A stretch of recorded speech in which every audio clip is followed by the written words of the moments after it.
Of the 57 matches for which I have exact and reliable data on the center bet, the range is from 15 ringings to 500, with a mean at 85 and with the distribution being rather noticeable trimodal. Small fights, 15 ringing either side of 35, accounting for about 45% of the total number. Medium ones, 20 ringings either side of 70, for about 25%, and large, 75 ringgits either side of 175, for about 50%, with a few very small and very large ones out at the extremes. In a society where the normal daily wage of a manual laborer, a brickmaker, an ordinary farm worker, a market porter, was about 3 ringgits a day, and considering the fact that fights were held on the average about every 2.5 days in the immediate area I studied, this is clearly serious gambling, even if the bets are pooled rather than individual efforts. The side bets are, however, something else altogether. Rather than the solemn, legalistic pact-making of the center, wagering takes place rather in the fashion in which the stock exchange used to work when it was out of the curb. There is a fixed and known odds paradigm which runs in a continuous series of 10 to 9 at the short end to 2 to 1 at the long. 10 to 9, 9 to 8, 8 to 7, 7 to 6, 6 to 5, 5 to 4, 4 to 3, 3 to 2, 2 to 1. The man who wishes to back the underdog cock, leaving aside how favorites, kibbutz, and underdogs and gay are established for the moment, shouts the short side number indicating the odds he wants to be given. That is, if he shouts Gasol 5, he wants the underdog at 5 to 4, or for him 4 to 5. If they shout 4, he wants it at 4 to 3 again, he putting up the 3. If 9, at 9 to 8, and so on. A man backing the favorite and thus considering giving odds if he can get he can get them short enough indicates the fact by crying out the color type of that cock, brown, speckled, or whatever.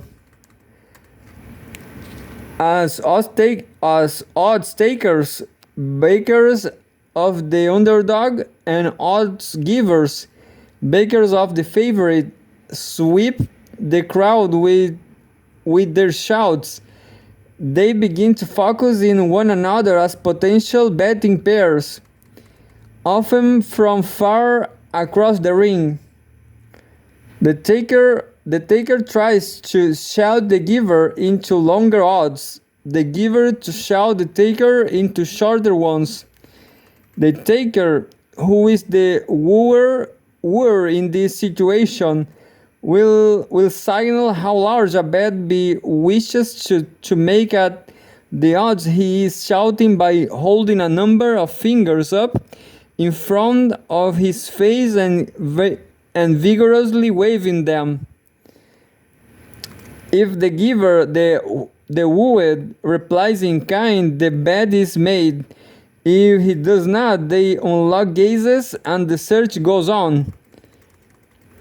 The side betting, which takes place after the center bet has been made and its size announced, consists then in a racing crescendo.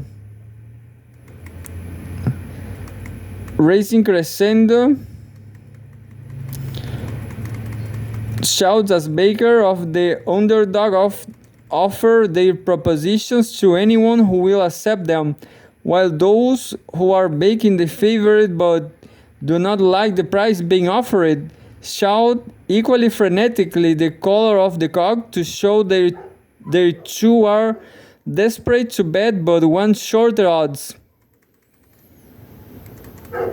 Almost always odds calling, which tends to be very consensual in that at any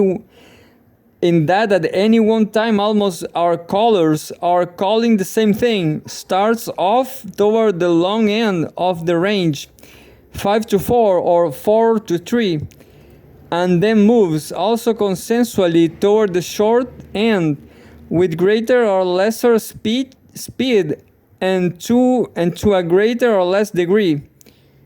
Men crying 5 and finding themselves answered only with cries of brown start crying 6, either drawing the other colors fairly quickly with them or repeating from the scene as their too generous offers are snapped up. If the change is made and partners are still scarce, the procedure is repeated in a move of 7 and so on, only rarely, and in the very largest fights reaching the ultimate 9 or 10 levels. Occasionally, if the cogs are clearly mismatched, there may be no upward movement at all, or even a movement down the scale to 4-3, 3-2, very, very rarely 2-1. A shift which is accompanied by a declining number of bets, as a shift upward is accompanied by an increasing number. But the general pattern is for the betting to move a shorter or longer distance up the scale toward the side bets, non-existent pole of even money, with the overwhelming majority of bets falling in the 4-3 to 8-7 range. As the moment for release of the cocks by the handlers approaches, the screaming, at least in a match where the center bet is large, reaches almost frenzied proportions at the remaining unfulfilled. Bettors try desperately to find a last-minute partner at a price they can live with. Where the center bet is small, the opposite tends to occur. Betting dies off, trailing into silence, and odds lengthen, and people lose interest. In a large bet, well-made match, the kind of match the Balinese regard as real cockfighting, the mob scene quality, the sense that sheer chaos is about to break loose, with all those waving, shouting, pushing, clambering men, is quite strong, and if an effect which is only hated by the intense stillness that falls with instant suddenness, rather as if someone had turned off the current. When the sleek gong sounds, the cogs are put down and the battle begins. When it ends, anywhere from 15 seconds to 5 minutes later, all bets are immediately paid. There are absolutely no EOUs, at least to a betting opponent. One way, of course, borrow from a friend before offering or accepting a wager, but to offer or accept it, you must have the money already in hand. And if you lose, you must pay it on the spot before the next match begins. This is an iron rule, and as I have never heard of a disputed umpire's decision, thought doubtless there must sometimes be some. I have also never heard of a well-set bet, perhaps because in a worked-up cockfight crowd, the consequence might be, as they are reported to be sometimes for cheaters, drastic and immediate. It is in any case this formal asymmetry between balanced center bets and unbalanced side ones that poses the critical analytical problem for a theory which sees cockfight wagering as the link connection connecting the fight to the wider world of Balinese culture. It also suggests the way to go about solving it and demonstrating the link. The first point that needs to be made in this connection is that the higher the center bet, the more likely the match will in actual fact be an even one. Simple considerations of rationality suggest that if you are betting 15 ringgits on a cock, you might be willing to go along with even money even if you feel your animal somewhat the less promising. But if you are betting 500, you are very, very likely to be loath to do so. Thus, in large bet fights, which of course involve the better animals, tremendous care is taken to see that the cocks are about as evenly matched as to size, general condition, pugnacity, and so on as is human possible. The different ways of adjusting the spurs of the animals are often employed to secure this. If one cock seems stronger, an agreement will be made to position the spur at a slightly less advantageous angle. A king of handicapping and which spur affixers are, so it is said, extremely skilled. More care will be taken to employ skillful handlers and to watch them exactly as to abilities. In short, in a large bet fight, the pressure to make the match a genuinely 50-50 proposition is enormous and is consciously felt as such. For medium fights, the pressure is somewhat less, and for small ones, less yet, though there is always an effort to make things at least approximately equal. For even at 15 ringgits, 5 days' work, no one wants to make an even money bet in a clearly unfavorable situation. And again, with statistics, I have tend to bear this out. In my 57 matches, the favorite won 33 times overall. The underdog 24, 1.4 to 1 ratio. But if one splits the figures at 60 ringgit center bets, the ratios turn out to be 1 to 1, 1.1 to 1. 12 favorites, 11 underdogs for those above this line, and 1.6 to 1, 21 and 13 for those below it. Or if you check the extremes for very large fights, those with center bets over 100 ringgits, the ratio is 1 to 1. 7 and 7 for very small fights, those under 40 ringgits, it is 1.9 to 1, 19 and 10. Now, from this proposition that the higher the center bet, the more exactly a 50-50 proposition the cockfight is, two things more or less immediately follow. 1. The higher the center bet is, the greater the pull on the side betting toward the short odds end of the wagering spectrum, and vice versa. 2. The higher the center bet is, the greater the volume of side betting, and vice versa. The logic is similar in both cases. The closer the fight is in fact to even money, the less attractive the long end of the odds will appear, and therefore the shorter it must be if there are to be takers. That is in the case in apparent from mere inspection from the Balinese own analysis of the matter, and from what more systematic observation I was able to collect.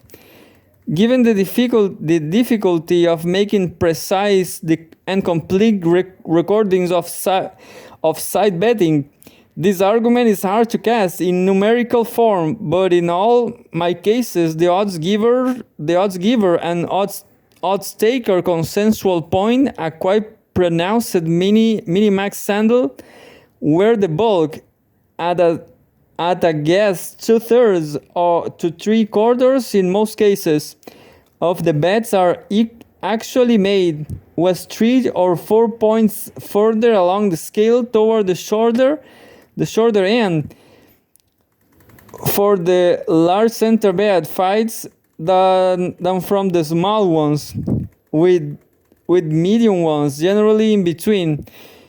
In detail, the fit is not, of course, exact, but the general pattern is quite consistent. The power of the center bet to pull the side bets toward its own even money pattern is directly proportional to its size, because its size is directly proportional to the degree to which the cocks are in fact evenly matched. As for the volume question, total wagering is greater in large center bets fights because such fights are considered more interesting, not only in the sense that they are less predictable, but more crucially that more is at stake in them. In terms of money, in terms of the quality of the cocks, and consequently, as we shall see, in terms of social prestige. The paradox of fair coin in the middle biases coin on the outside is thus a merely apparent one. The two betting systems, though formally incongruent, are not really contradictory to one another, but are part of a single larger system in which the center bet is, so to speak, the center of gravity, drawing the larger it is, the more so the outside bets toward the short odds end of the scale. The center bet thus makes the game, or perhaps better, defines it, signals what following a notion of Jeremy Bedham's. I am going to call it depth. The Balinese attempt to create an interesting, if you will, deep match by making the center bet as large as possible, so that the cocks matched will be as equal and as fine as possible as the outcome, thus as unpredictable as possible. They do not always succeed. Nearly half the matches are relatively trivial, relatively uninteresting. In my borrowed terminology, shallow affairs. But that fact no more argues against my interpretation that the fact that most painters, poets, and playwritings are mediocre argues against the view that artistic effort is directed toward profundity and with a certain frequency approximated. The image of artistic technique is indeed exact. The center bet is a means, a device for creating interesting deep matches, not the reason, or at least not the main reason why the They are interesting, the source of their fascination, the substance of their depth. The question of my such matches are interesting indeed, for the violinist exquisitely absorbing, takes us out of the realm of formal concerns into more broadly sociological and psychological ones, and to a less purely economic idea of what depth in gaming amounts to.